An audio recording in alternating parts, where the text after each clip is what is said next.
Hello and welcome to Norfolk and Suffolk Care Supports in association with ACC Consulting Limited's first emotional intelligence video.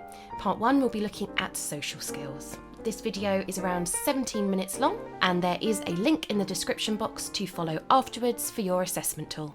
Thank you. Well, hello everybody. I'm Amanda Collinge, and we're going to look at emotional intelligence today. In fact, we've got a series of workshops around emotional intelligence, and today we're going to look at one of the competencies, developing social skills. Specifically, it's going to give you the opportunity to enhance your social skills, and in doing so, take your emotional intelligence to that next level. During the video, we'll explore 4 different communication styles, and by the end of the video, you will understand when and how to use each style to develop your rapport and maximize social interactions, both at work and socially. So I guess the first question is, what is emotional intelligence? So according to Daniel Goleman, emotional intelligence, or EI as it's often called, is the ability to perceive, use, understand and manage and handle one's own emotions and the emotions of others. And the evidence shows that people who do develop their emotional intelligence can recognize their own emotions, can recognize the emotions of others, and then use that emotional information to guide their thinking and their behavior. And importantly, be able to discern between different feelings and to be able to label them appropriately. And what's really important is to be able to adjust their emotions to adapt to environments and gain better outcomes. So Daniel Goleman, he defined emotional intelligence as an array of 5 specific skills. And those skills, according to Daniel, underpin performance and success. So whether you're a leader, whether you're a manager, an aspiring manager, or a team player, it's about developing that emotional intelligence. So if we look at the 5 competencies, that first one, it's right at the top because it's really important. That self-awareness, knowing and valuing yourself and understanding how you think and how you feel. The second one, that self-regulation, is about managing how we express those emotions and being able to cope with and manage difficult and uncomfortable emotions and feelings and enhancing those positive feelings. It's also about knowing when to share and when not to disclose. The third one is motivation, and that's all about working towards goals. It's about being persistent in the achievement of those goals and being optimistic and resilient, even in the face of challenge. The fourth one, empathy. This is all about understanding other people's thoughts, understanding other people's feelings, and valuing and supporting others. And then we've got the social skills. This is about building relationships. It's about maintaining those relationships, solving problems with other people, including interpersonal relationships too. So today we're going to focus on social skills, one of the competencies of emotional intelligence. And we said that was all about building and maintaining relationships and solving problems, including interpersonal problems. We're specifically going to look at our own preferred way of communicating with others, the style that we tend to use. Today's also about learning the skills of tuning in to the communication style of other people so that we can adapt our style, we can build and maintain that rapport, as well as influence other people as well as outcomes. So let's pause and let's reflect. Most of us, I'm sure, can recall a conversation that went really well. The conversation perhaps flowed. We seemed to be in rapport with the other person. Most of us can also probably recall a conversation that seemed clumsy, seemed awkward. Maybe we felt out of rapport or felt jarring. For those conversations that don't go so well, do we just turn up the volume? Do we repeat ourselves? Or do we change the channel? Do we change the way that we communicate so that we can influence that conversation? So today, is really all about changing the channel, not the volume. And this is particularly important for those high value conversations and relationships. So ordinarily, we don't need to think too much about our conversations. We can be authentic. If it's a conversation where we want to influence, then we can think about adapting our communication style. What we've got here is a framework for communication that gives us control. As I said, we don't ordinarily, in usual conversations, need to plan our conversation, but if it's a high value conversation, then it can be really helpful to think about what is it that I want to achieve, and then create a plan for that. And part of that plan, thinking about what's my preferred way of communicating? How do they prefer to communicate? How will I recognize their preferred communication style? And how will I keep my communication style in check so that we can build a better rapport? So this is about the words that we use. This is about our body language, but it's also about the pace as well as the volume of what we're saying. At the end of a conversation, it can be really helpful to reflect and review how well did that conversation go? Did I achieve my outcomes? Did I build the rapport? Did I tune in and recognize their communication style? Did I change my style to match their style? And importantly, did we achieve those outcomes? And this model here really links with that emotional intelligence, which is about knowing yourself, managing yourself, reading others, and adapting your style consciously to achieve those outcomes. So what we're going to look at now is a model for communication styles. And this comes from the work of somebody called Pierre Cassé. And what Pierre Cassé suggests is that we each have our own preferred, perhaps comfortable way of communicating with others. And that could be verbal or it could be written. And according to Pierre Cassé, there are 4 communication styles.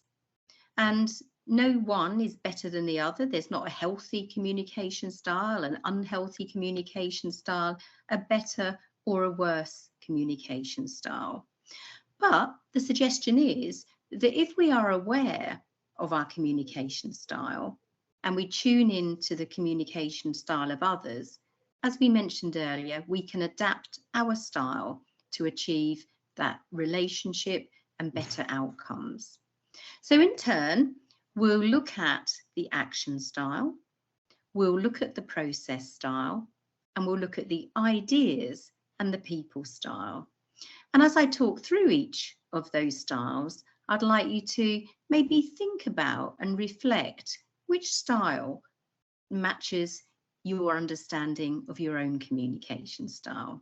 So the first style we'll talk about is the action style. So people that communicate in an action style way, they tend to talk about results, they tend to talk about objectives, they tend to talk about goals. They're very keen to talk about moving forward, they're quick to make decisions, and they take on responsibility. So for them, it's very much about getting things done in an efficient way. So they tend to be quite quick in their conversations. They tend to be quite direct. They can be somewhat impatient, but they have lots of energy to move things forward. And they certainly like to make decisions. The second style we're going to look at is the process style. So people with this style tend to talk about facts and figures. They tend to talk in a way that's very organized. They like a plan, they like a procedure, and they like systems in place for control. They like their detail as well. So they like to get things right, and they like the evidence, and they like the proof. Okay, so again, no better, no worse than the action style, just a different style. So again, some of you may recognize the process style as a style that matches yours. The third style we're going to talk about is the ideas style. So people with this style, they tend to talk about problems, the grand design, the bigger picture. They like to talk about new ideas, innovation, and possibilities. And they like to think about and talk about solving problems ahead. People with this style come across as very imaginative, very creative, and bursting with ideas. And they're quite charismatic. Sometimes their imagination runs away a little and they can be sometimes difficult to understand. So again, some of you might recognize yourself as the ideas style. The last style that we're going to talk about is the people style. And people with a preference for the people style tend to talk about, no surprise, they talk about people. They talk about people's needs, their wishes, their wants, their feelings as well. What's important to them is beliefs and values, being part of a team and supporting a team, and being able to show support and be supported. So cooperation is really important. People with this style tend to be very friendly, very warm, show a lot of empathy. They can be quite subjective, so they focus on their feelings and the feelings of others. And they can be very spontaneous, so they very much go with the flow. And again, some of you may recognize yourself as a people communicator. These 4 styles happen to be our preference. Now, with that knowledge of our preference, what we can do is think about the style of the other person and the potential impact that our style may have on others. So if you're very high on action, whilst it's a great style, the other person may perceive your style as quite loud or very forthright, too direct perhaps. They may even feel a little intimidated at times. The process style, again, a great style, but if you're communicating with somebody that's very low on process and you use your high process, they may become irritated, frustrated, may even become bored with the level of detail that you're giving them. So if we turn to the people style, if you're communicating with somebody that's much lower on the people style than you may come across as being too sensitive. They may fear that they have to step on eggshells around you. They may get frustrated with the small talk and the friendly chatter. The ideas communicator. If your style is very high on ideas, other people may find you difficult to understand. They may be confused about the high volume of ideas that you come up with. So the conclusion really is that if we know our style and we tune in and we listen to the words that others use, we can then make decisions about changing our style, adapting our style to meet their style. So how are we going to do that? Well, if we're communicating with an action communicator, let's focus on the results. Let's get to the point. Let's not mince our words and let's be brief. If we're presenting a report, do an executive summary. Don't give people the whole report. So be as brief as possible, use visual aids and emphasize the practicalities of your ideas. And somebody that's action style, you can give them feedback quite directly and they'll appreciate that open, honest feedback. One other thing with the action style, make sure that you have a timed agenda because they won't appreciate a meeting going on longer than the agendaed time. If we turn to the process style, people with a process style appreciate the facts. So make sure you've got your facts and your figures, your legislation behind you. Make sure that you organize your discussions in a logical manner, with a beginning, a middle, an end, and a conclusion. And break down your recommendations, talk about the pros and the cons, and make sure that you've got your information correct, no spelling errors, and don't rush the process person. They like time to sequence and organize what you're saying. And then if you're talking to an ideas person, make sure you've built in enough time for discussion. Very much invite them for their opinions, their ideas, and stress the importance of the topic or the idea and emphasize the value of their idea. If you're finding the person difficult to understand, just stop them, ask for clarification. Or if their ideas tend to go off on a tangent, just ask them, how is that going to work? How do you see that working? In terms of the people style, make sure you give enough time for the small talk. So they'll appreciate questions about the family, holidays, etc. Ask them how they're feeling. Ask them how the family is. Ask them what their thoughts and feelings are on your proposal. Make sure you show how your proposal has worked in the past and show that that proposal has been supported by people that they respect. And when communicating, whether it's in writing or face-to-face, be quite informal. So a friendly, chatty style works. So now that we've looked at the 4 communication styles, a piece of homework for you, if you wish, is to complete the communication styles questionnaire, for you to think about your preferred style of communication, and for you to think about how you can develop a wider range of communication styles. And you may also want to think about what communication styles are most likely to have the best impact on your team members,